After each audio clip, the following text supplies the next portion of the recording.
Assalamualaikum warahmatullahi wabarakatuh. Selamat pagi anak-anak. Apa kabar kalian hari ini? Putih harap kalian dalam keadaan sehat walafiat. Pada pagi hari ini kita akan belajar bersama mengenai teks eksplanasi. Lanjutkan pembelajaran yang minggu lalu.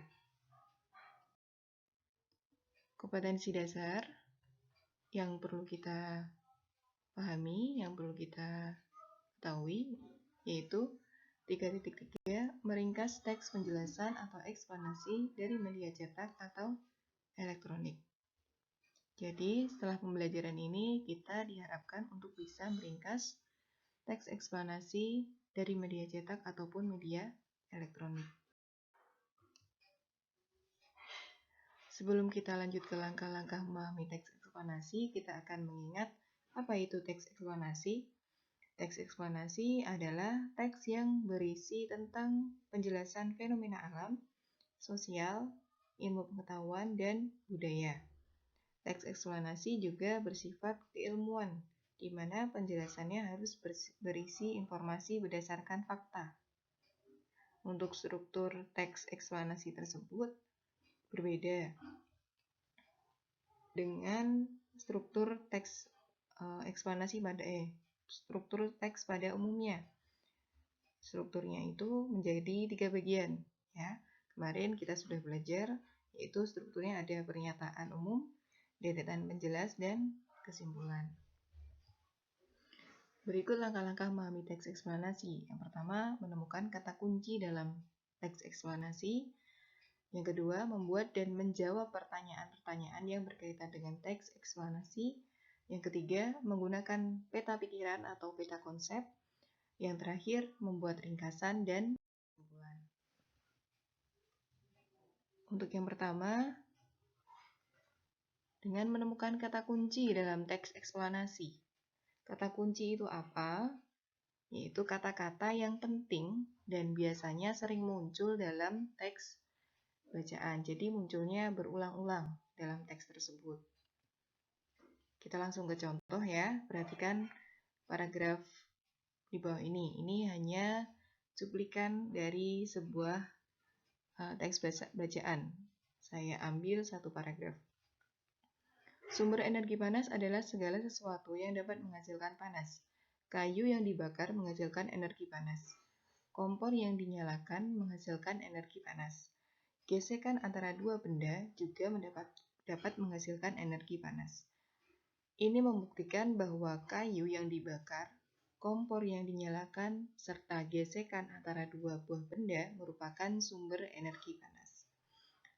Dari paragraf ini dapat diambil kata kuncinya, yaitu energi, panas, dan gesekan. Jadi kata-kata yang penting dan banyak muncul dalam paragraf ini adalah energi, panas, dan gesekan. Dari situ, dari kata-kata ini, jika kita belum bisa memahami apa makna dari kata tersebut, kita dapat menggunakan Kamus Besar Bahasa Indonesia untuk memahami kata kunci yang belum kita pahami maknanya. Jadi kita bisa mencari arti dari kata kunci tersebut.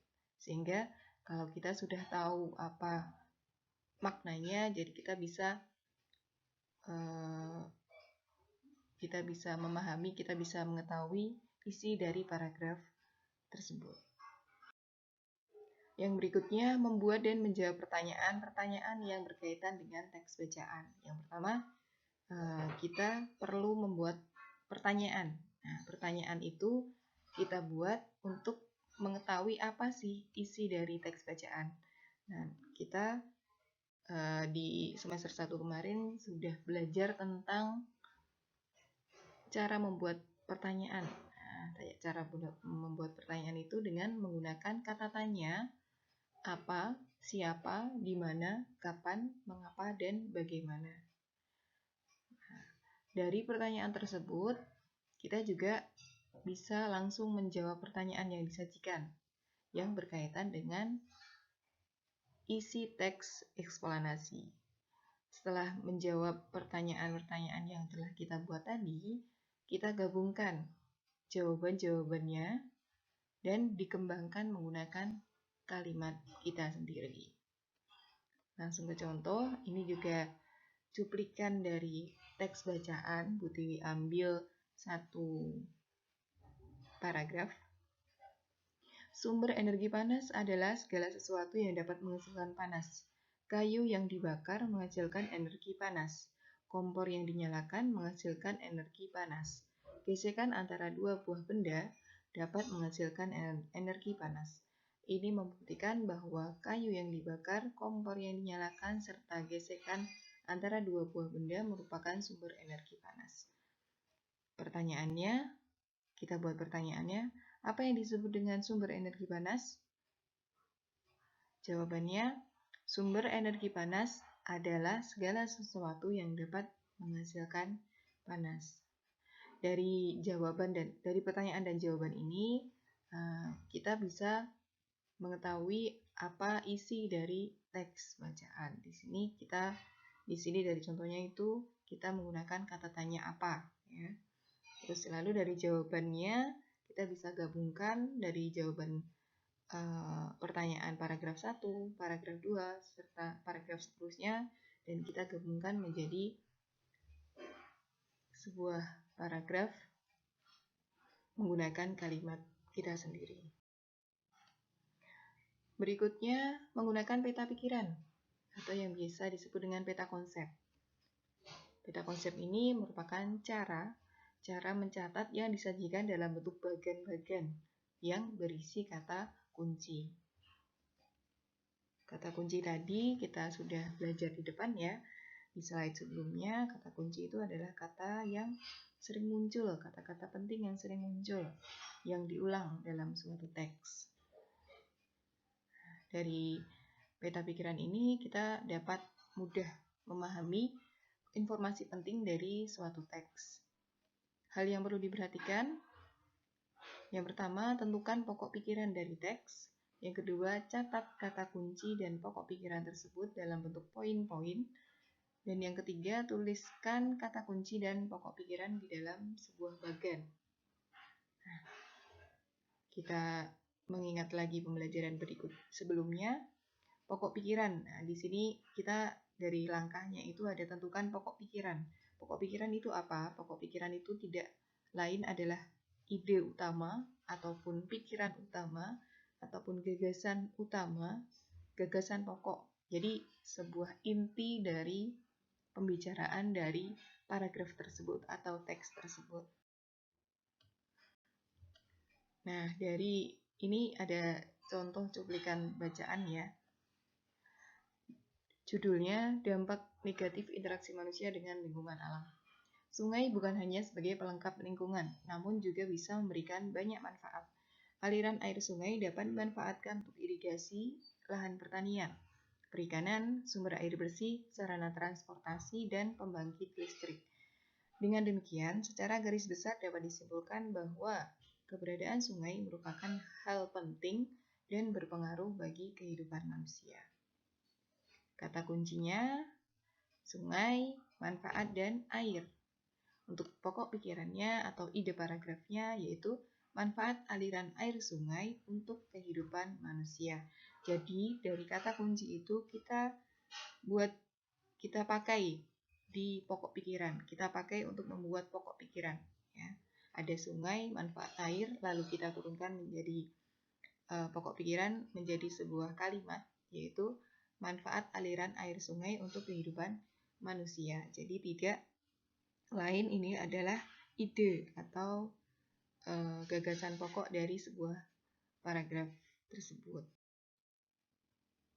Nah, ini yang terakhir itu dimasukkan ke dalam sebuah bagan. Nah, ini ciri khas dari peta konsep itu adalah berupa atau berbentuk bagan, ya. Jadi judulnya tertulis, ya, dampak negatif interaksi manusia dengan lingkungan alam. Yang berikutnya kata kunci, sungai, manfaat, dan air, dan pokok pikirannya tadi manfaat aliran air sungai untuk kehidupan. Dan ini ada mengulang pembelajaran yang kemarin, yaitu membuat ringkasan dan kesimpulan, ya. Kita flashback lagi, ringkasan itu apa? Ringkasan itu merupakan bentuk pendek suatu bacaan yang berisi pokok-pokok pikiran yang dirangkai menjadi sebuah paragraf yang padu, singkat, padat, ya, daripada teks aslinya. Setelah membuat ringkasan ini, bisa kita buat sebuah kesimpulan. Kesimpulan ini merupakan suatu pernyataan akhir berdasarkan uraian dari informasi sebelumnya. Jadi dari ringkasan itu bisa kita simpulkan dengan bahasa kita sendiri. Ya. Jangan lupa menggunakan bahasa yang benar. Berikut contohnya. Kalor merupakan salah satu bentuk energi yang berpindah dari benda yang bersuhu tinggi ke benda yang bersuhu rendah. Contoh peristiwa yang membuktikan adanya perpindahan kalor adalah mencairnya es batu. Es batu yang terdapat di ruangan terbuka lama-kelamaan akan mencair. Es batu yang berwujud padat akan berubah wujud menjadi benda cair. Perubahan wujud es batu tersebut dipengaruhi oleh kalor. Dalam peristiwa tersebut, kalor berpindah dari lingkungan atau ruang terbuka ke es batu. Berikut adalah ringkasan dan kesimpulan berdasarkan bacaan tersebut, bacaan sebelumnya. Ya, untuk ringkasannya, kalor merupakan perpindahan dari benda yang bersuhu tinggi ke benda yang bersuhu rendah. Contoh peristiwa yang membuktikan adanya perpindahan kalor adalah mencairnya es batu yang terdapat di ruang terbuka. Dalam peristiwa tersebut, kalor berpindah dari ruang terbuka ke es batu. Nah, ini ringkas ya, padat, singkat, beda dengan aslinya tadi, tapi intinya itu sama. Ya. Kita lanjut lagi. Berikut kesimpulannya. Nah, kesimpulan ini dari ringkasan tersebut kita ubah menjadi kesimpulan dan kita menggunakan bahasa kita sendiri. Jadi, kalor berpindah dari benda yang bersuhu tinggi ke benda yang bersuhu rendah. Dalam peristiwa mencairnya es batu, kalor berpindah dari ruang terbuka ke es batu. Ya, jadi lebih singkat lagi ya. Jadi apa yang sudah Bu Dewi sebutkan tadi di awal, menggunakan bahasa kita sendiri. Oke, terima kasih untuk perhatiannya pada pembelajaran kita pagi ini. Semangat belajar, tetap semangat belajar di rumah, dan tetap jaga kesehatan ya. Wassalamualaikum warahmatullahi wabarakatuh.